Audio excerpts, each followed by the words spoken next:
Hello, everybody. We're going to go ahead and get started today. Thank you all for coming today. Can everybody hear me? Good? Okay, thank you.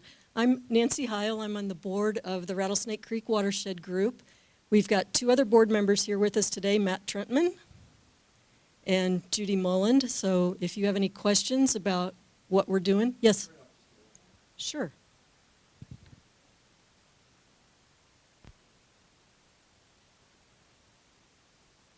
How's that? Better? Okay. And there's another mic we'll be using, so if that one needs to go up, give a wave too. Thank you for asking for that. So our mission is to preserve and protect the Rattlesnake Creek watershed and also to foster connection and care for the watershed. And this Rattlesnake Stories series that we've had is part of that effort. I'll talk a little bit more about today's in a minute, but I wanted to note that on March 10th is our next one, which will be about the elk on Mount Jumbo, presented by Jeff Gickelhorn with the City Conservation Lands. So we're looking forward to that one as well. Just for a quick check, we're interested in how people are hearing about these. So could you give a quick wave if you heard about this in our newsletter? Okay. Facebook? Okay. Posters? Okay. Word of mouth? Okay, so we've got word of mouth and newsletter being our top publicity getters. That's good to know. We do have sign-up sheets over here if you're not already on our list to receive our newsletter. And there's also a place on there to indicate what you're interested in. We're an all-volunteer group. And we have a couple of action teams that we're getting going this spring. One is going to involve bears and helping provide information about attractants and living safely in bear country. And then another one targeting weeding. We also have plenty of opportunity for volunteers to help us with communications and other parts of our organization. So please sign up for that if you're interested in helping out or for our newsletter. Today's presentation is being recorded by the Missoula Community Access Television as part of a media assistance grant donated to RCWG by MCAT. So we really want to thank our MCAT filmer, Ron, for his presence here today.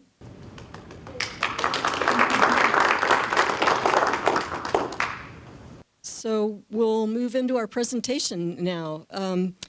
Andrea Stephens, who's the Director of Undergraduate and Field Education at U of M's Wilderness Institute, and her students have had trail cams up the Rattlesnake Creek corridor for the last 4 years, and she and Justin Toffelmeyer, a senior at UM's Wildlife Biology program, are going to be sharing some of what they've found, and I look forward to hearing some really interesting stories and seeing some good pictures of who's been living among us.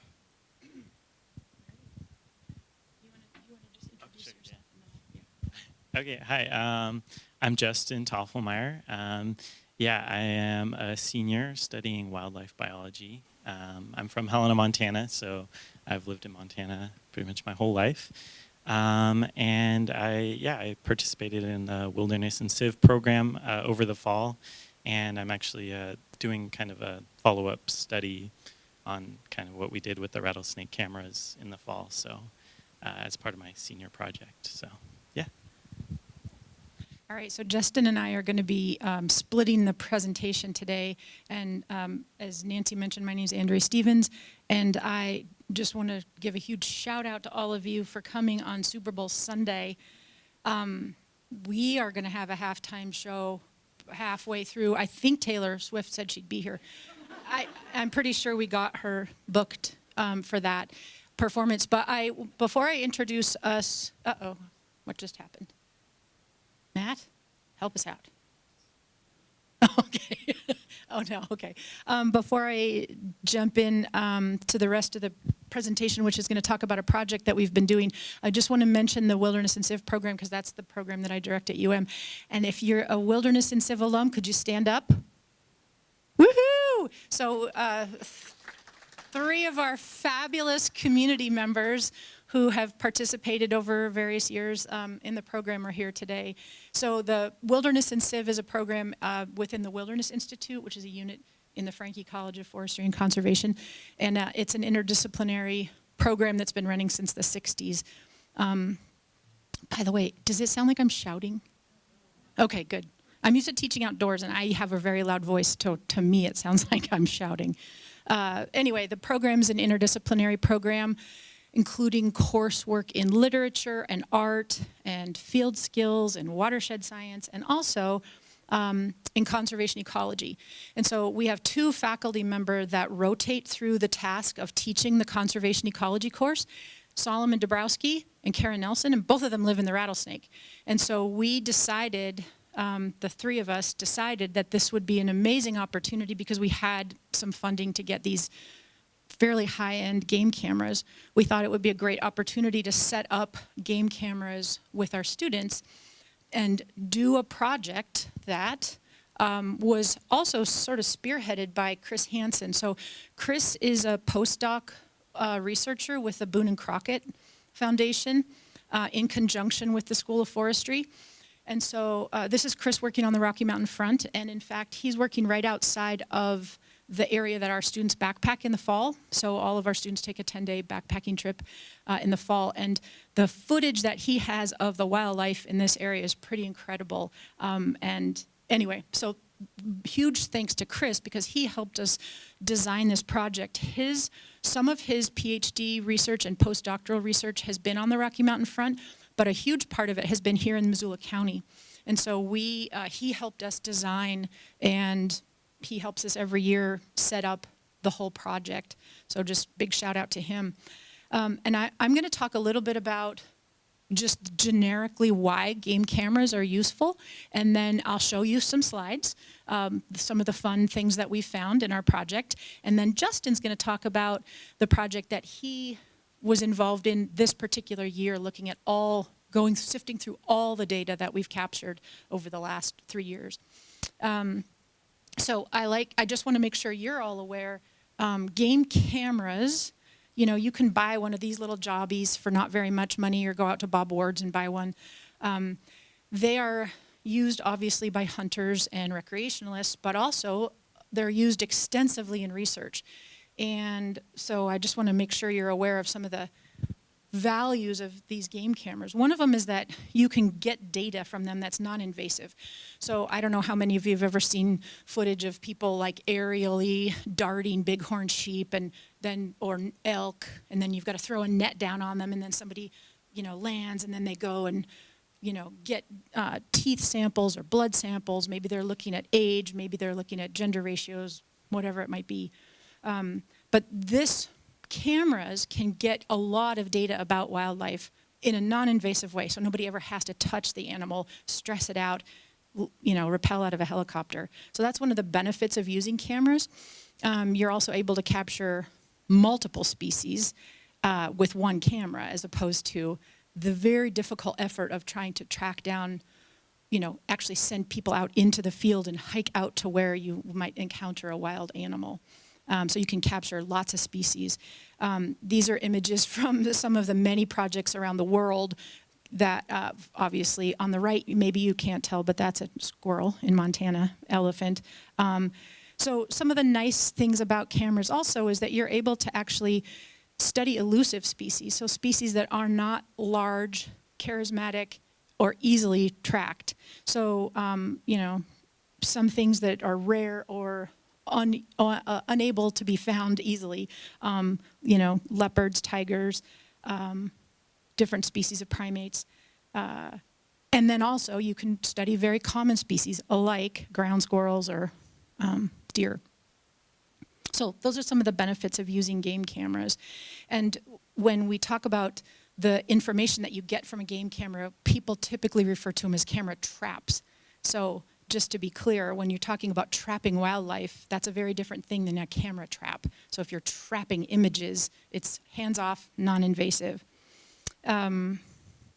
The program that Chris Hansen helped us gain access to is called Wildlife Insights. And I just thought I'd throw this slide up to show you that Wildlife Insights is something that wildlife researchers around the world use, and each of these dots represents a study that occurred sometime between 1990 and now, using game cameras to trap images.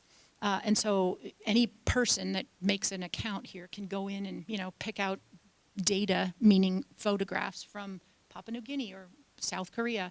And so this was a really nice feature of having Chris involved in our project. Chris did mention to our students, he mentions every year, that while you may be able to end up with a lovely photo like this or this, it's going to be thousands and thousands and thousands of images that you have to sift through before you get something extraordinary like this. So I just want to warn you, we had, many trap nights of images that we've captured, but probably not going to end up with, you're not going to see a lot of stuff like this. So these are both Chris's images, and I'm sure you're well aware of where this was taken. This is Mount Jumbo. This is during COVID. That was just one of the cameras he had out, and this is another one. Okay, so I want to dive into the project that we've been doing since COVID, basically. And so what is this? Yeah, that's the rattlesnake. So the red highlights the wilderness area, so the designated part of the wilderness on the Forest Service. The blue is the recreation area, and you notice there's this interesting cherry stem, right, that goes up into the wilderness, which is the old road. And then all of these circles here indicate every place that we have a camera. And these cameras are not year-round. We've only been putting them up, except for what Justin's going to talk about. We only put them up for a month in the fall. We put them up right after students get to school in the fall, and then we take them down a month later. So I just wanted to make sure you're aware of where all these cameras are placed. I'm not going to tell you the exact locations where they're placed, but they're on a diversity of land types, including the furthest south camera is right at the confluence of the Rattlesnake Creek and the Clark Fork, which is a really special location. And we get a lot of Wen people trapped on our on our camera down there, because there's a lot of people that are interested in that specific location on the rattlesnake. But that is right where the Doubletree is, right? So the Doubletree, right next to the Doubletree, the Rattlesnake Creek comes out into the river. If you've never been there, it's a pretty neat spot. So that's the lowest, the furthest south camera we have, and we go all the way up through, Greeno, Bugbee, Tom Green, and we also have cameras on private lands. So we have a number of people that have been so kind as to let us go through their backyards and put cameras up. All the cameras are right next to the creek. So that's why there's this kind of nice curvilinear outline of where the cameras are placed. The furthest north camera is in the recreation area. 9 is roughly around where the Rattlesnake Trailhead is, for reference sake. Let's see, 7 is the area kind of the furthest north where the Mountain Lion bus stops in Lincolnwood. That's this area. This is Rattlesnake Elementary, so just to kind of give you a sense of where everything is. So we're going to jump into some of the images here. So in 2020 we started the project, but the Wildlife Insights, we didn't start using Wildlife Insights until the next year. And so the data that we have that Justin's going to talk about is just from 2021.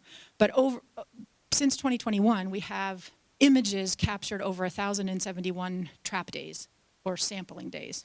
So that means a 24-hour period that a camera was sitting there. One thing we discovered that you might want to know about, because maybe you want to set up your own camera, is that one of our students ended up facing the camera right at the creek, which I was excited about because I thought, oh, that'll be neat. We'll get mink and sort of neat stuff. But then all it did, we had maybe 30,000 images of the water, just like moving water, because every time it moved, it would trigger the camera.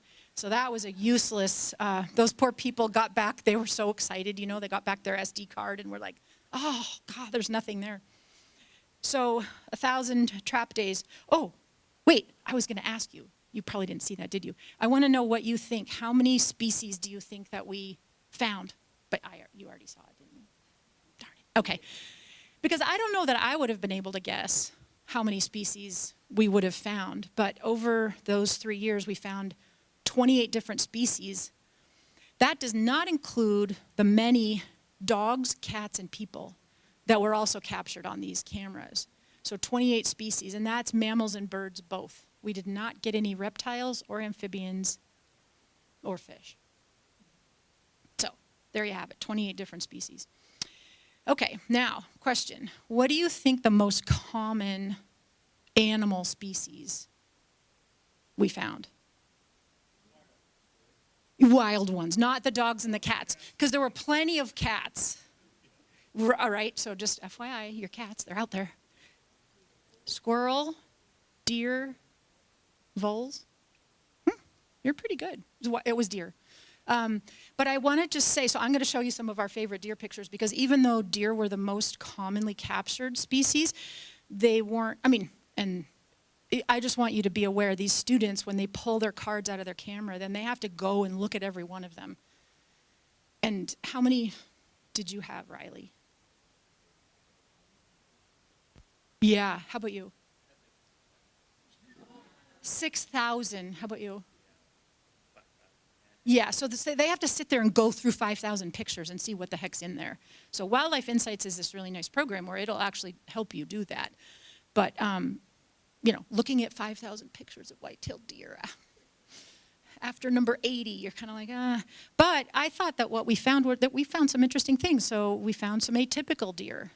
Here's, whatever's going on there, I don't know, antlers different on each side. This poor one had obviously some kind of an injury, and so that antler is going to stay sort of droop down over its right eye until it drops it in January and gets a new set.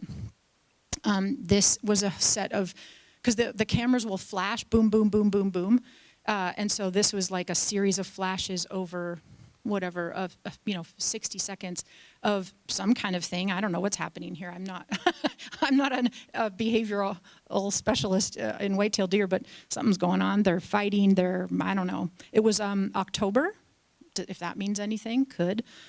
Here's a series of shots. We think this deer was sneezing. But by the time you look at 6,000 pictures of white-tailed deer, you're looking for anything that you could find that was interesting. So I think this was a sneezing deer. Or just some kind of strange yawn. We don't know. I think I mentioned the dogs, the cats, and the people on horseback and people. We definitely saw a lot of those, but when the students go through and they process their data, they don't use that information at all. So we didn't do anything with how many cats and dogs were out there or how many people. In fact, I think the humans are not even, like if you go into the Wildlife Insights and you go to Papua New Guinea, right, you're not going to see any human faces because they scrub all that out. But there were plenty of those. Okay, most rare. What do you think? It's kind of a weird question because moose? Okay. What do you think? Mountain lion? Bobcat? Yeah, okay, I will comment on all those. But the very first thing I thought was most rare, because we only captured one image of it, was a river otter. And what I did was so if you notice up here, this is that map, and now we're down in a satellite image, but this is that map of where all the cameras are placed. So I just circled the location where this was captured. So this was the furthest north camera up in the recreation area. So this is our river otter here, and there's a more close-up vision of it. I don't want you to think that what we're telling you is that there are no river otters otherwise in all of the rattlesnake drainage, but it's just the only place we found one.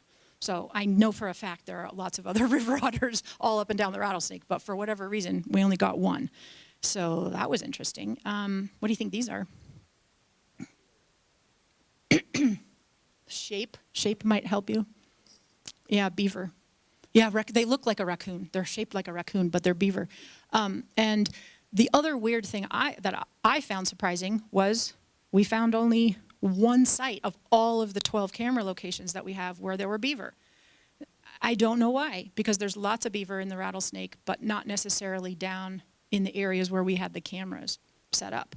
But this was at site number 1. So right where the Rattlesnake enters the Clark Fork, there are a lot of beaver, or there's at least 1 or 2 very active beaver that use that trail all the time. And here's what I thought. This blew my mind, because if you study beaver, what do beaver eat?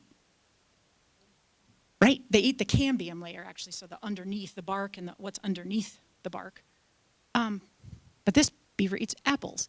And I will just also just throw it out there that the landowner adjacent to this camera has an apple tree, and I think he just sends some of his apples off to the riverside, and then the beaver eats them. That to me was shocking. Couldn't believe it. If you look it up, mostly beavers are eating willows and dogwoods and the typical things you would think, cottonwoods. But every now and then you see that beavers eat apples. In the literature, you can find evidence of that. It's not the most uncommon thing, but to me, that was a new one. So I thought that was cool. So this is a beaver carrying an apple. Here's a weird one, a bushy-tailed wood rat. Okay? Could you have told that by this picture? No, I would never have any idea what that was. In fact, that's the one nice thing about the Wildlife Insights program, is that it will identify things for you. So that's really nice, I think, because generally speaking, you know what you're seeing, but you see some bushy, I don't know, like spot down in the corner of the photograph. You wouldn't necessarily know what it was, but bushy-tailed wood rat. Yeah? No, different organism. But anyway, there's only one of them apparently in the entire rattlesnake. What do you think is in this picture? It's the same picture, just kind of zoomed in. Oh, no, it's not. I'm sorry, it's not. It's two different pictures, one right after the other. Who said that? That was really good. Yeah, it's a grouse. There's a grouse down here. There's a grouse down in there. Very difficult to see. Again, if you're scrolling through hundreds and hundreds and hundreds of images, my eye would pass right over those. And so it's nice to have a little computer-aided help to identify the things that you're actually finding out there. So, yeah. What do you think's in this picture? You're so good. How'd you know that? So I don't know if you can tell, but a lot of, well, mammals in general have a bit of eye shine. So when the game camera captures their movement, it sends out a tiny light to help illuminate them, and that will often reflect off of their membrane that's below or that's on top of their actual eyeball. And so a lot of times in these pictures, you'll see this bright white shining light, and that's the eye shine, essentially. And that is a vole species. We don't know what vole species. Do you know what vole species? Okay, well, you're good. You're hired. Yeah, so that's some kind of vole. Most surprising. Now, a couple people said that they thought the most rare species, I think somebody said bobcat and somebody said mountain lion.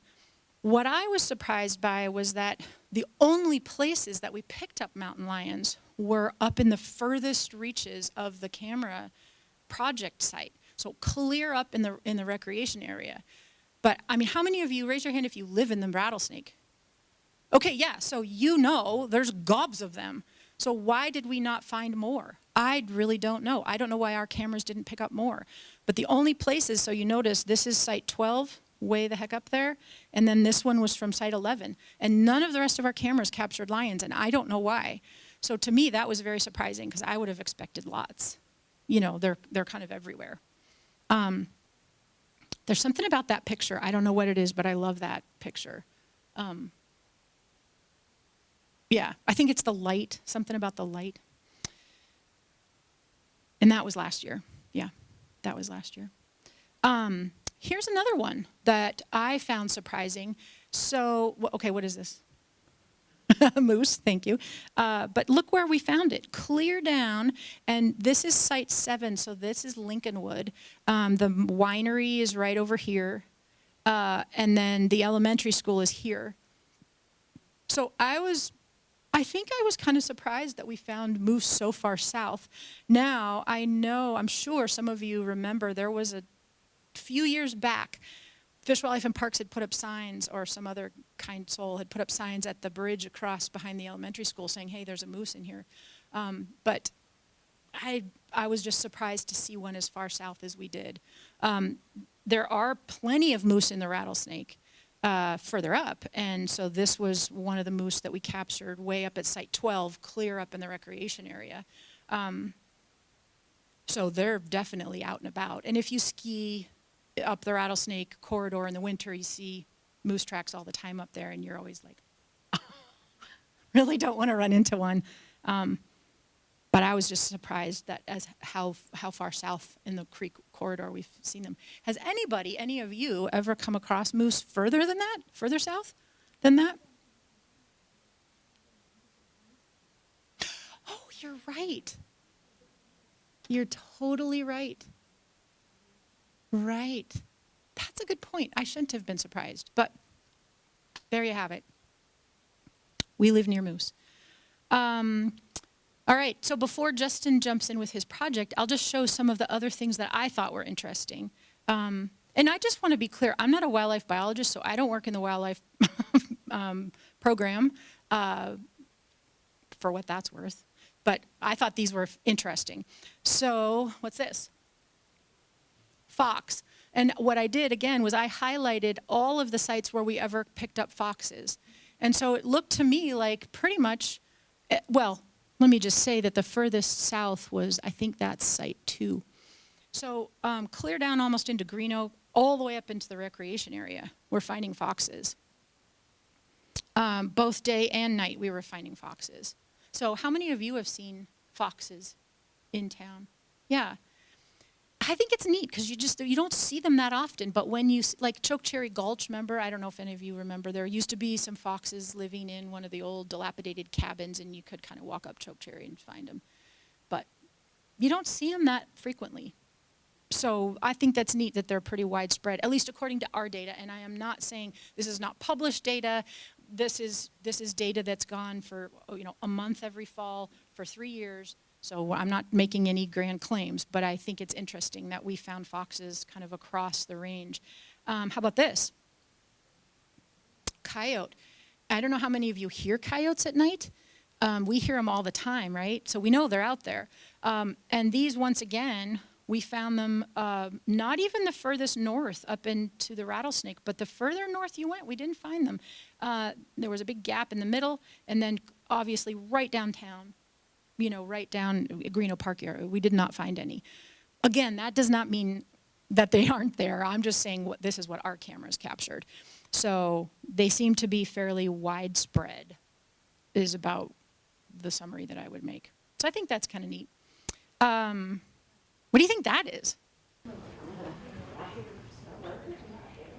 Yeah, that's a snowshoe hare. And so snowshoe hare, so this guy down here with the nice eye shine, huge, huge, huge ears. But notice where we found them. So at least where our cameras captured them, was only up in, and you can see in this satellite image, I think it's kind of interesting. So this is kind of the boundary of the national forest. So you can sort of see that the national forest literally begins where the timber begins. And so really we're not finding snowshoe hares. This is just not great snowshoe hare habitat as you come down into town more. But once you're up in the forest, you're finding snowshoe hares. On the other hand, here's another kind of like a hare, but it's not a hare. That's a rabbit. Not one of these ones that's been released out of somebody's rabbit hutch. But this is a mountain cottontail. And the only place we found one that we captured an image of one was sort of right on that boundary between the timber and the grasslands. So what does that mean? I don't know. I would love, if we keep this project going for the next 20 years, I would love to know, are those, what are they up to? Why are they there? They don't seem to be overlapping with a snowshoe hare, but that's just a very tentative thought. Yeah. But you see what I'm saying about how, these pictures, you could easily just flick right past that one and not even notice it, except for that eye shine. It stands out. All right, what are these?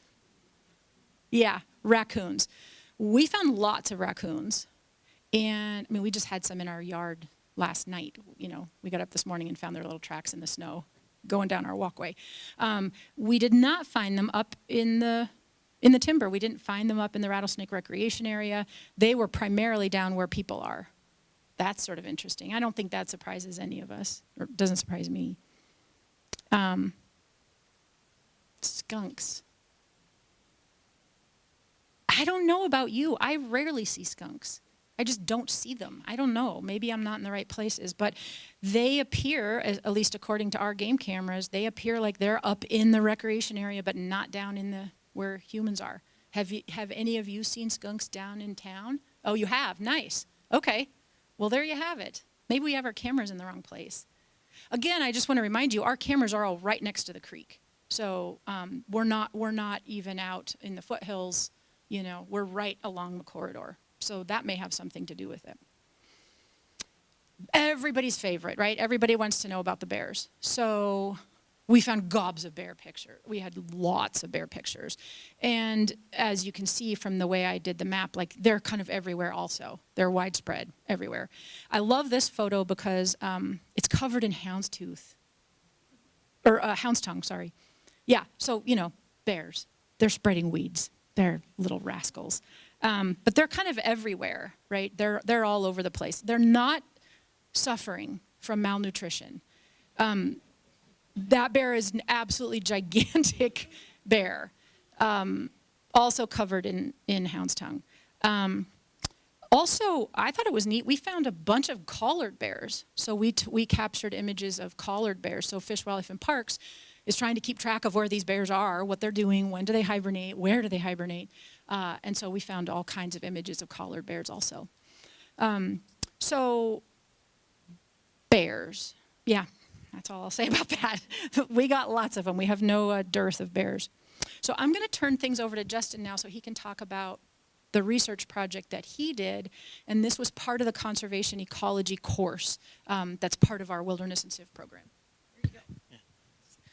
Okay. So part of what I did for the Wilderness and Civ class, for the ecology class, we were kind of looking at what is the effect of housing density and all the houses in the Rattlesnake, and how does that affect the wildlife down there. So just a little bit of like background for this study. We kind of looked at what are the effects of urbanization on wildlife, you know, both the good and the bad. And I think people tend to focus a lot on the negative sides. So obviously houses out there can reduce wildlife habitat and fragment habitat, and then also kind of create like a monoculture. And what I mean by that is just like lots of times if you think about our yards or like trimming dead branches and shrubs, we get rid of a lot of the diversity that's out there, like plant diversity. And then also just a negative is human-wildlife conflict. You know, you can see a picture in the top, just bears and getting into people's garbage, and those kind of conflicts can be a problem with urbanization. But there's also some positives, and so one positive is that urban areas tend to get a lot more water and fertilizers, which helps for plant growth and kind of draws in wildlife. And then also, we also have introduced a lot of non-native species in urban areas. So whether that's planting trees that might not otherwise grow in a certain area, or planting certain types of plants that wouldn't be out there. So that can also help with diversity in that way, and can be a good thing for wildlife. So ultimately, I think the effect of urbanization just kind of depends on what species and what the specific environment is. Yeah. So, oops. What we're kind of looking at is diversity, and diversity kind of takes into account both species richness and evenness. So I think this graphic's kind of helpful. If you look at both these communities, they both have four different tree species.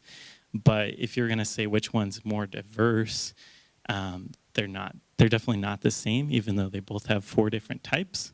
So community 2 has like a majority of the yellowish tree species. So whereas community 1 is more equally divided, and that's kind of what evenness represents, is how evenly distributed are the different species. So kind of looking at diversity, we looked at a combination of what species are out there and how evenly are they spread. So. And then I talked a little bit just about habitat fragmentation. And this graphic just kind of shows you have a habitat and you've got all the wildlife living there. And then whether it's through a road or housing, that habitat gets split up. And then typically you have species that live, some species live more on the outside and they're called edge species. And then some species, lots of times larger predators like bears, tend to live more on the inside.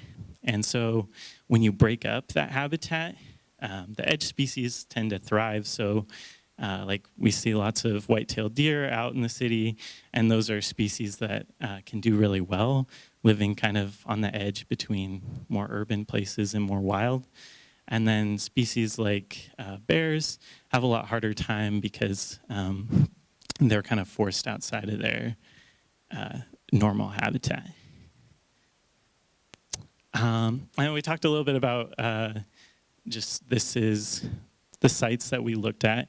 I think Andrea kind of explained where most of these sites are, but I have color coordinated. We looked, kind of divided each of the sites into 3 different categories. So the red sites, we looked at more suburban areas. And then the yellow sites, we looked at rural, and the green sites were wild. And so like site 5, I think, is right where the school is, and kind of everything above that is kind of what we considered suburban. And then the green is just solely inside like the Rattlesnake recreation area, and that's what we consider wild. Well, can I just mention one Yeah. thing? So you'll see 7, 8, 9, and 10, those are the yellow sites. You see 9 and 10 are technically in the recreation area, whereas 7 and 8 are out of the recreation area. But because of the housing, the layout of the housing, what's east of 9 and 10, we're still considering that rural if you look at the housing density, because there are houses right next to sites 9 and 10. Even though they're sort of technically in the recreation area. There's houses right next to them, so they're still considered rural. As opposed to 11 and 12, which are not. Yeah, definitely. Yeah, no, thanks.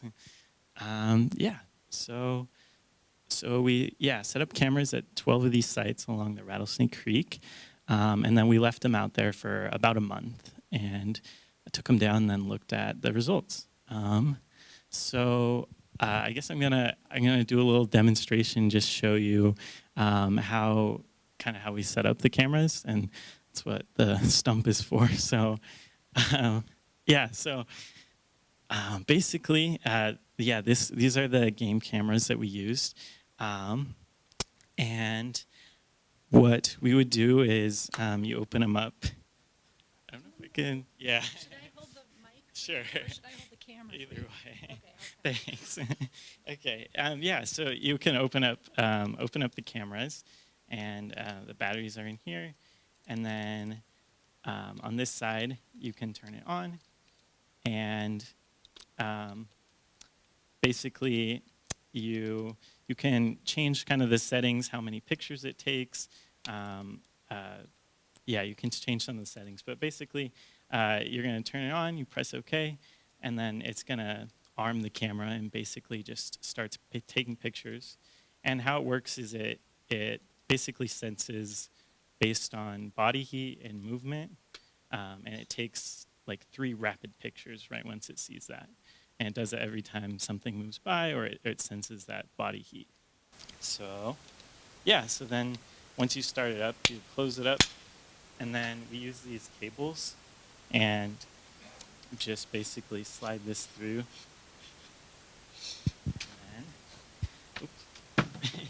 And then we have a key where you will basically just unlock the cable. And then basically what we did is we set it up along different trees, and we do it about 50 centimeters above the ground. And we tried to, like Andrea mentioned, have it pointed away from the creek so that you're not getting a bunch of pictures for kind of false movements or just the water moving. So yeah, so then basically we would wrap this around and set the camera up kind of like this. And then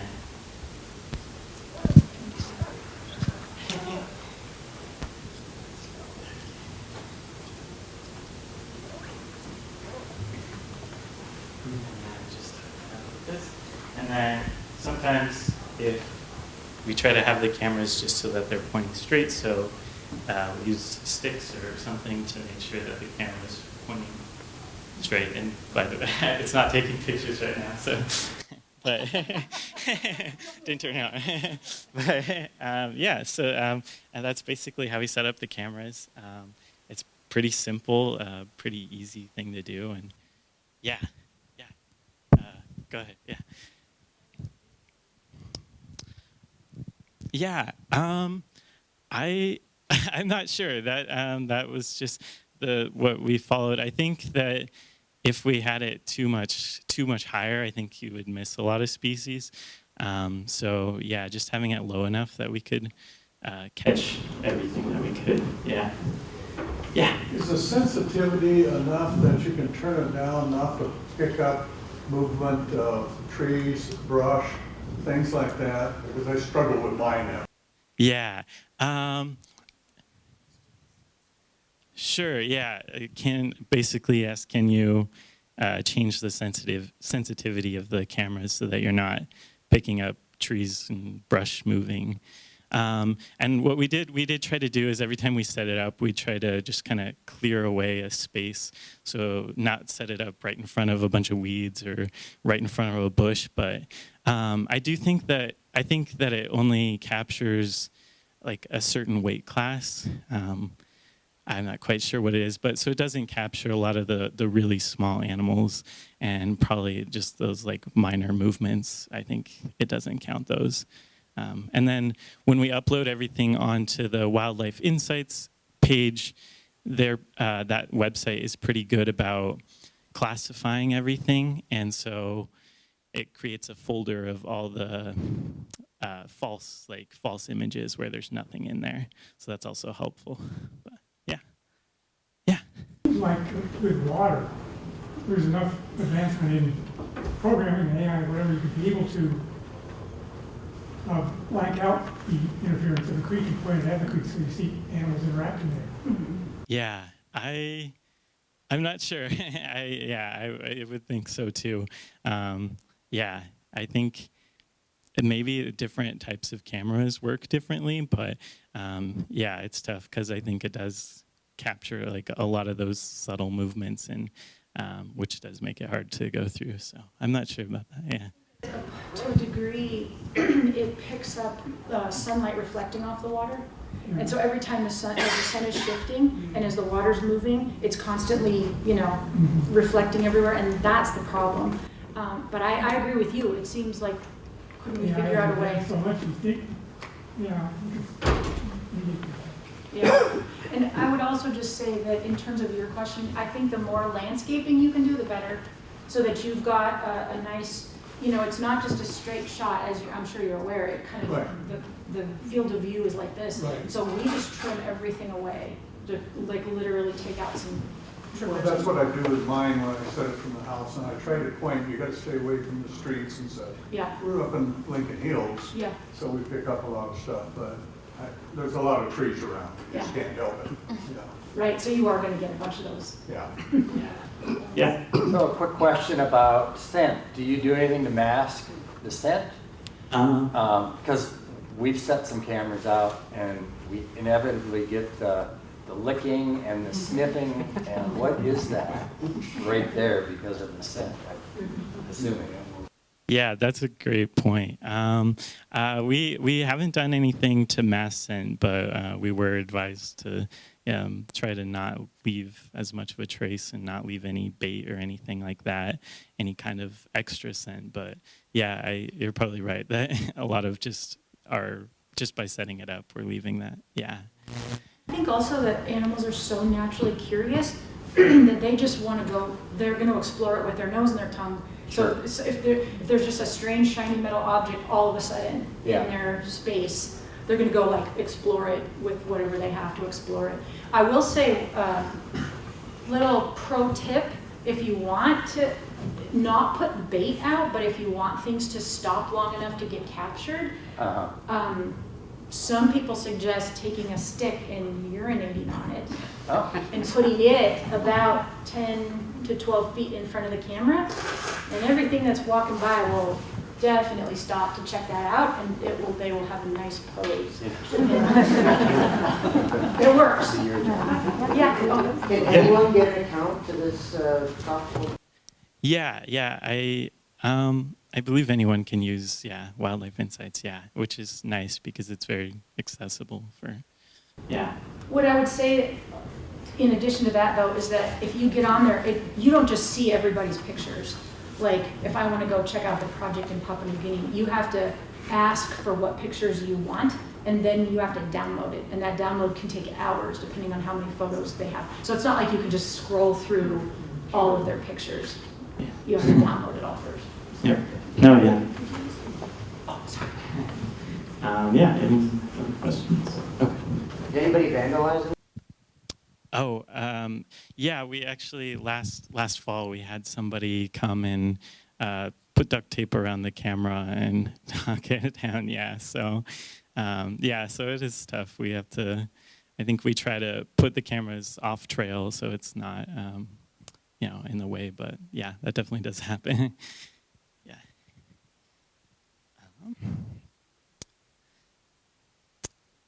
Okay. So. I tried to kind of condense the results down. We looked at a lot of different questions. We looked at species diversity. We also looked at activity level during the day and night. But kind of one of the questions I was looking at was specifically on diversity. And the results kind of surprised me. I think what I expected was that the diversity would just go up linearly as you got more into wild areas, and it would be the lowest in the more suburban areas. But kind of what we found was that the highest diversity was in these middle areas, in the rural sites. And I think a part of why that is because it kind of has that happy medium of, it has some of the higher plant growth and stuff that suburban sites do, but it's also more away from people and some of that disturbance. So it's better than some of the suburban sites. So basically we found the highest diversity was kind of in that middle rural areas. And then another thing we looked at was just pure abundance and what number of animals were out there. And it's pretty interesting, just a huge majority of white-tailed deer. And then we also saw a lot of black bears out there, a lot of squirrels, and a lot more turkeys than I thought we'd see out there. But Oh yeah, go ahead. We didn't see any grizzlies, I don't think, no. And so just some take-home messages, I guess, that we took from the study. As far as diversity, we found that the rural areas, that middle group, kind of had the highest diversity. In general, I think we did see a slight increase in species diversity as we got to more wild areas. But the highest site was in the rural. And just kind of the relationship between housing density and diversity. It's not a black and white thing. It really just depends on the species.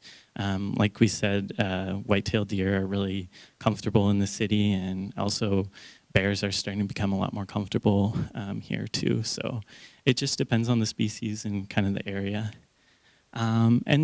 Just studying the effects of urbanization on wildlife is important. I think that there's definitely need for more research just in the study in general. We've only done 3 years, so that kind of led me to want to do more with it. So my senior project, I'm looking more at kind of the differences between fall and winter. So I'm setting cameras out again in the winter and going to compare that. Yeah, and then just kind of, I think this shows, even though species can do well in urban areas, it's also important to have those protected wilderness areas for wildlife. And yeah, I think just doing these studies helps us understand more about the wildlife that we're living with. So, yeah. Do you want to talk about this slide? Okay. Thanks, Justin. So this is the last slide I'm going to leave you with, and I know it's not fair because it's Sunday afternoon, but I want you to just look at it for a minute because it's kind of, there's a lot going on there. But my take-home message that I want to share with you is, all right, I'll explain this, but I just wanted to give you a minute to look at it because it's kind of a lot. So this is not from our study. This is from Chris Hansen's study, our postdoc. So down here is time, and this is midnight, 2 a.m., 4 a.m., here's noon, here's all the way up to midnight again, okay? So time on the bottom. And then relative level of activity, meaning did we capture animals or not at that time of day? Capturing meaning image capture, okay? And so then Chris compared, because his cameras were set up all over Missoula County. And they were set up in the town of Missoula, but also in the North Hills, the South Hills, all over the place, up on the National Forest, on the Lolo. So he was comparing wild, so the least housing density, to suburban, which is the most housing density. And so I think this is fascinating. So if you look at the green ticks, those are all the times of day that he had bears captured on his camera in wild locations, okay? And then the pink is, the pink ticks down here are all the times of day that he captured bears in town, essentially. You notice anything interesting about that? Yeah, so the way that a wildlife biologist would explain this is they would say that bears have plastic behavior. So their behavior can change depending on where they happen to be. So if bears are in town, in the middle of the day, they're snoozing, right? So the times when you're going to find bears on camera moving around and therefore being captured on camera is sometime between midnight and 6, 8 a.m. in the morning. Or over here from 4 until midnight. So when they're in town, they're basically not doing much during the middle of the day. They're just hunkered down. As opposed to in the wild locations, what he found was all of their activity was by and large centered during the daylight hours. And their activity really dropped off in the evening. All their activity. So they were snoozing at night when we are. So the reason I bring this slide up, because it's a little complicated, but I love the idea that we have with these cameras the ability to find out what wildlife are doing. And we think of the rattlesnake as our place where we live, and we drive back and forth, and we go to school, and we go get a coffee, and we go to church, and whatever's going on in the rattlesnake. But the wildlife, that's their spot, right? That's their perspective is this is our place. And I think the really happy or uplifting message to me is that we can coexist, and the plastic behavior of a bear, the ability that they have to be flexible in what they're doing and when, I think is a really positive message for me, because there's coexistence going on all over the place. Foxes are out there running around in our neighborhoods, coyotes, even if we're not seeing them, there's skunks, there's all the animals, we know there's lions. So these wildlife species, I think the story that we are always told is, humans are just destroying the place, and wildlife are just on the outs. But what we also know is that that's not really true, that there are a lot of things that are coexisting with us in our neighborhoods. And what we can be doing to give them a better shot at not getting hit by cars or poisoned by, rat poison is just being aware that they're actually out there, and that's a really positive message. And I would also say that, I just want to go back to this slide, because I think Justin's point that there are a lot of wildlife out there. Moose, like how many people in this country can say that they can get off of a city bus at a city bus stop and there's moose that live there, right? So it does turn out to be the case that because of our suburban neighborhoods and suburban habitats, we have made the place just such a delightful and lovely, welcoming place for white-tailed deer. And that is definitely true. But they also draw in the lions, right? So we know that. So we have a lot of diversity in our neighborhoods, and I think we need to be both aware of what we're doing out there, the herbicides, the whatever, the cars, but also aware of how many things actually do live out there that we share our neighborhoods with. So we just need to be aware of that. So that's kind of how I would end with this cool slide there. All right, who has questions that they would like to ask?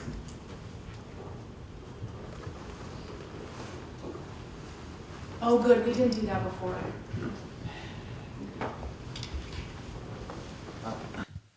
So one of the questions I have, do you crowdsource?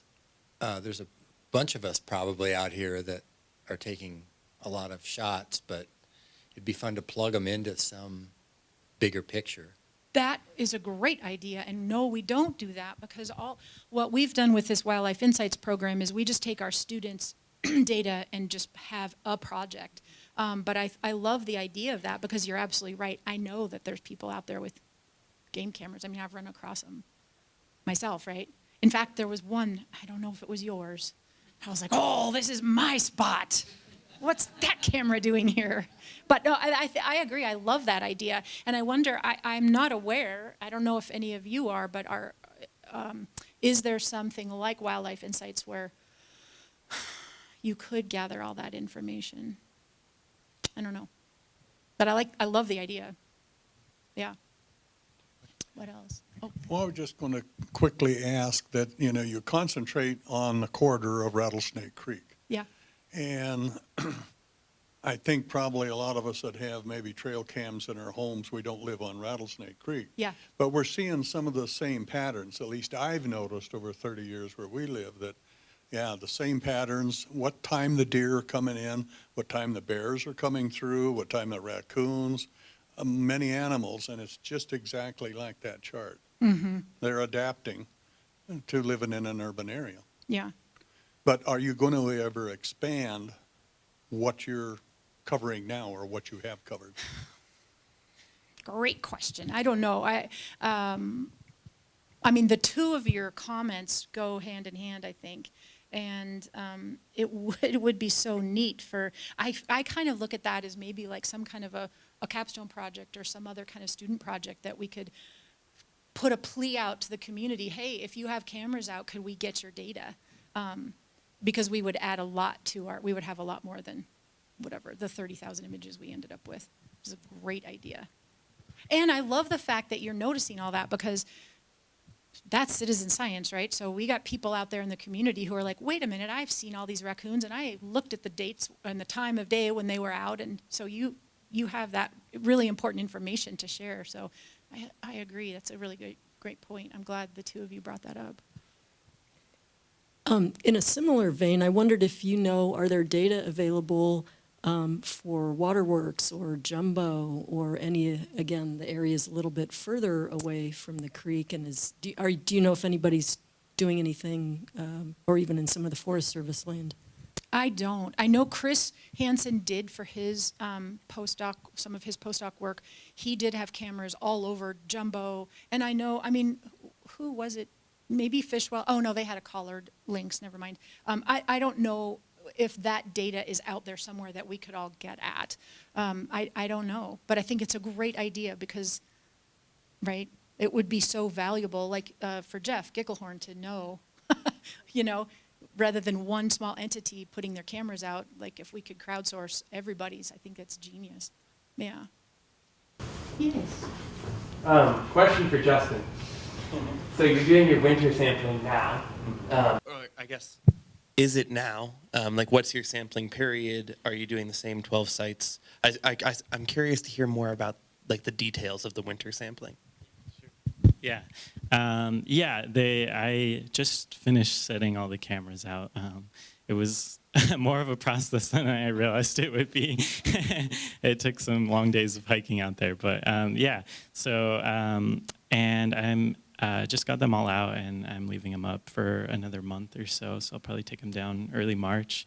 And yeah, I'm interested in looking at species like diversity and richness again, but kind of open to just seeing what I find and what differences there might be between the seasons, and if it's the same general results, or if we're maybe missing some things with different activity that animals have in the winter versus fall. So yeah.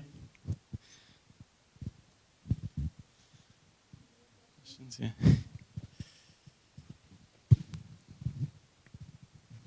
I'm so glad to see this data. It's really fun to see all the wildlife that are in our backyard. And while I'm thinking about the interaction of wildlife and the urban, rural, and wilderness, and you mentioned you found several images of cats and dogs on the slides, I'd be so curious if there was a way to compare dog and cat and domestic animal data side by side to where the wildlife is and is not.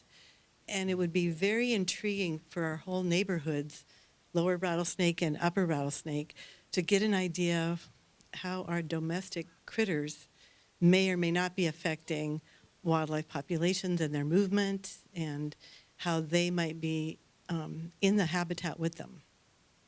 I guess one thing I would say about that is all the dogs that were captured, I don't think any of them were without a human somewhere nearby, but none of the cats were. It's not like people were out walking their cats. And so that, I thought that was interesting, that the cats were, and it was kind of uncommon to capture cats during the day, but plenty of cats at night, just all over the place. And probably, I don't know if people have outdoor cats, if they know how far away these cats are roaming, because some of these were nowhere near houses. So their cats were like on a mission, you know, and so I don't know if people realize how far away their cats are going from their house. And whatever. But definitely people had dogs. I mean, people were with their dogs, generally speaking. Yeah. So a related side note to that, Chris Hansen kind of found the same thing when he was doing his larger project about urban cats, and asked a similar question. And so there's offshoot research using Chris's data happening right now, looking at the impact that urban or outdoor cats are having on urban wildlife. And I don't think it's published yet, but I do know it is happening. So stay tuned, I suppose. No one else has a question. I have a question for Justin. So your winter study is somewhat fortuitous given our abnormally warm and not snowy winter. So I'm just curious if you have any thoughts or hypotheses on how that might affect what you see or not compared to a normal winter. Yeah, absolutely. Yeah, I'm very curious to see what I find, especially in terms of bears. I've seen stuff about a lot of bears not hibernating or going out of hibernation early. So I'm curious to see if we still see any bears, or, but yeah, I don't know. I think it'll be really interesting to see how a warmer winter affects things. Yeah.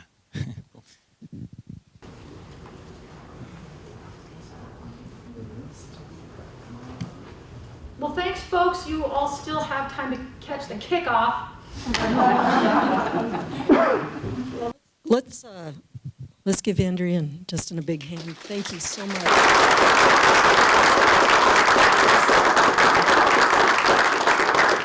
Thank you very much. That was just fascinating. And all of the other beings that live amongst us, it's just great to see the photos of that, as well as some of the data that's really documenting that. So thanks for all of your good work. And thank you all for coming out on a Sunday afternoon. So again, March 10th, we will be hearing about elk from Jeff Gickelhorn at the city. Thanks, everybody. Thank you.